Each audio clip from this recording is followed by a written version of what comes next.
నమస్తే అన్న అందరికీ నమస్కారం. విదేశాల నుంచి కువైట్కు వచ్చిన పార్సిల్స్ లో మనం చూసుకుంటే పెద్ద మొత్తంలో మాదక ద్రవ్యాలను కస్టమ్స్ అధికారులు స్వాధీనం చేసుకున్నారు.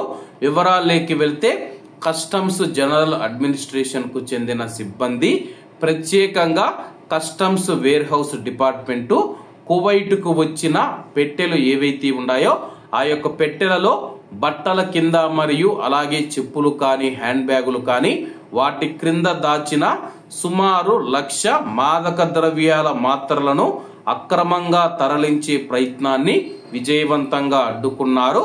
అలాగే అధికారులు తెలిపిన వివరాల ప్రకారం హోల్సేల్ మరియు రీటైల్ ట్రేడింగ్ కంపెనీకి లింక్ చేయబడిన ఇన్కమింగ్ గూడ్స్ యొక్క సాధారణ తనిఖీలు చేసేటప్పుడు ఈ యొక్క 1,00,000 మాత్రలు బయటపడ్డాయని చెప్పేసి, అలాగే దుస్తువుల క్రింద దాదాపు 315 పెట్టెల్లో వీళ్ళు ఈ యొక్క మాదక ద్రవ్యాలు దాచారని చెప్పేసి, అలాగే ఈ యొక్క పెట్టెల్లో ఉన్న మాదక ద్రవ్యాల మాత్రలు ఏవైతే ఉన్నాయో వాటిని స్వాధీనం చేసుకొని సంబంధిత అధికారులకు పంపించామని చెప్పేసి, అలాగే ఈ యొక్క పార్సిల్స్ ఎవరికి వచ్చాయి, కువైట్ లో ఎవరు రిసీవ్ చేసుకుంటూ ఉన్నారో అటువంటి వివరాలను మేము ఆరా తీస్తూ ఉన్నాము.